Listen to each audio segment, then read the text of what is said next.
cardiac conduction. So here we have our SA node. Our SA node lives in our right atria, and it's going to talk to our AV node. And our AV node lives right above our right ventricle and our right atria still. So our sinus atrial node, right, because it's the sinus node, sinus rhythm, lives in our atria. AV node, or atrial ventricular node, lives right here above our right ventricle. And it's going to send a signal down in through our bundle of His, which lives in the septum, which is then going to go all the way through and then feed into our Purkinje fibers, which will cause our ventricular contraction. It goes through the ventricle and into our papillary muscles here. So that's our normal sinus conduction. Analyzing our EKG, we want to look at our rate and then our rhythm, and then we look at our P wave, and then we look at our QRS. So our rate is 60 to 100. That's a normal rate. That's why if we're less than 60, we're bradycardic, greater than 100, tachycardic. Then are we regular? So when we measure the regularity of a rhythm, we measure from our R wave to our next R wave. And are they the same distance apart? Then we're going to look at our P wave. Our P wave represents our atria depolarizing. Our atria are pretty little, so our P wave's going to be kind of little. Okay, just a little upright hump. And then we're going to look at our QRS. Okay, our QRS represents our ventricles depolarizing. So our ventricles are strong and fast, so that's why we have a big and narrow QRS. We have a P for every QRS, a QRS for every P. That tells us we have normal sinus rhythm.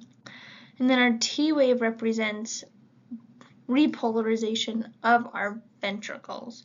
So when we talk about an ST elevated MI, this ST segment will be up higher when we're having that infarction.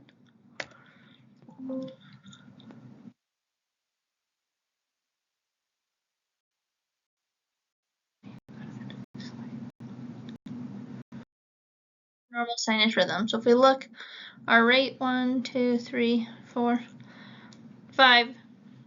It's on kind of a weird strip here, but a normal rate. Our rhythm is regular. See how all of these are the same distance apart? We have a P for every QRS, QRS for every P. Our P is little and upright, and our QRS is big and it's narrow. And then we got a good looking T wave. So normal sinus rhythm. AFib, so AFib is an irregular rhythm, right? So our atria is quivering. So in AFib, our atria is beating 250 to 300 times a minute, which is not great, right? If our heart rate was 300, our patients would probably die. So in AFib, we have multiple different pacemakers in the heart, right? Remember, we have each cardiac cell has automaticity and excitability. So these are all sending signals into our AV node here. All sending signals into our AV node.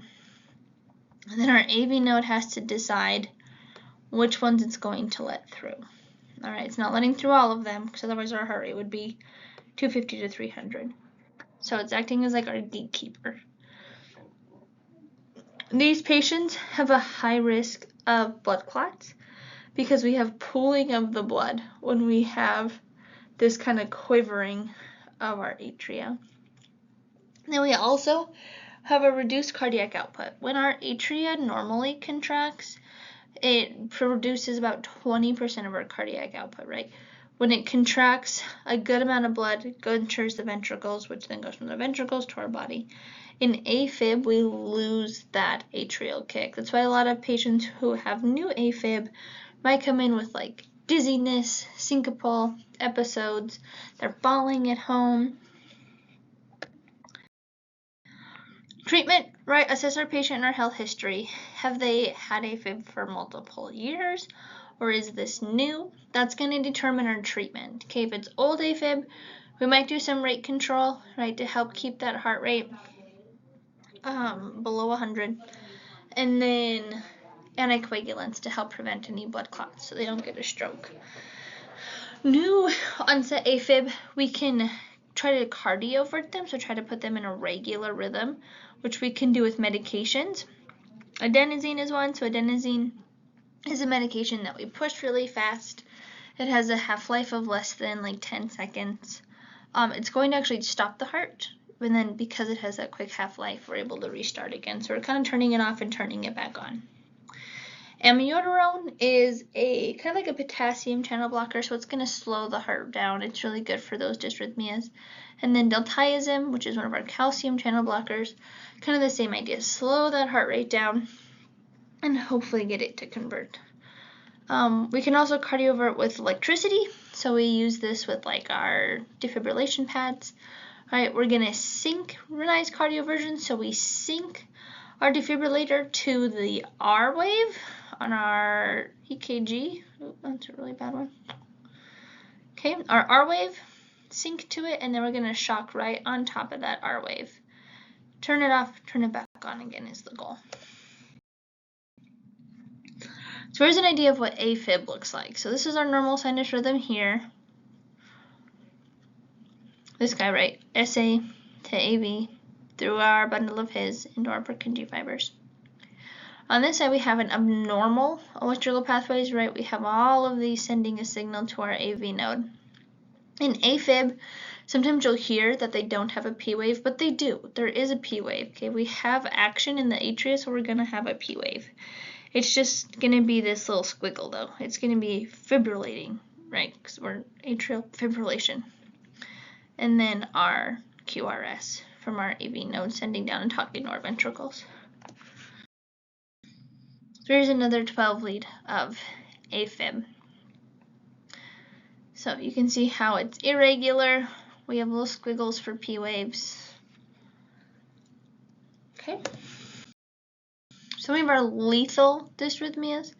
So our ventricular dysrhythmias, these are our lethal dysrhythmias. So if you remember, our ventricle only normally goes 20 to 40. Not great for our heart. And some of the ones that we're going to talk about are going to be like our VTAC, our polymorphic VTAC, and then our ventricular fibrillation. So because they come from the ventricles, we're going to have a wide QRS. Okay, if we have a wide QRS, our heart is not beating in sync. And so we're losing a lot of that efficiency. And so we're losing our cardiac output. Asystole is no electrical activity, right? Go check on your patient. Make sure that they didn't take their tele leads off. Double check that they're actually asystolic, right? We have 10 seconds to check for a pulse. And the pulseless electrical activity, so it'll look like there's a rhythm on the monitor, but we don't have a pulse.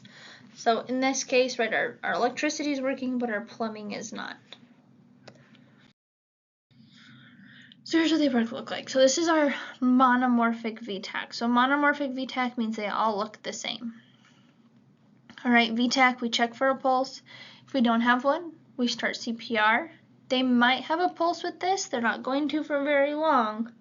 So if they do, we can try to have them vagal out of this, so they can vagal by bearing down, breathing through a straw, coughing, what have you, to try to slow that heart rate down. This is our polymorphic VTAC, so see how we're big, and then we're little, big, and then little. So this is, they're not going to have a pulse with this. And to treat polymorphic VTAC is when we push magnesium. So that's why hypomagnesemia can cause VTAC. And then this is what asystole is going to look like. Nothing happening. So treatment, right? Assess your patient. Do they have a pulse? You have 10 seconds to check. If we don't have a pulse, then we're going to call a code, begin high quality CPR, and work into our advanced cardiac life support. If they do have a pulse, right, we can synchronize cardiovert VTAC, monomorphic VTAC, or magnesium for that polymorphic VTAC or that torsades. So cardiac arrest, right, that's when our patient's heart has stopped, or they're in one of those lethal rhythms. So VFib without a pulse, VTAC without a pulse is cardiac arrest. So we want to recognize it, go and check on our patients, right? Make sure they weren't just brushing their teeth or that their leads fell off. Are they breathing? Are they responsive? We have 10 seconds to check a central pulse, so femoral or carotid. Activate our emergency response, right? Call a code, call for help, and then start CPR. These chest compressions are going to be what saves them more than any of those meds, more than any electricity, right? We need high quality chest compressions. And then rapid analysis, and then know if we can treat it or not. The sooner we defibrillate, the better our patients are going to be doing. We can shock VFib and VTAC. And that's it for rhythms. If you guys have any more questions, just let me know.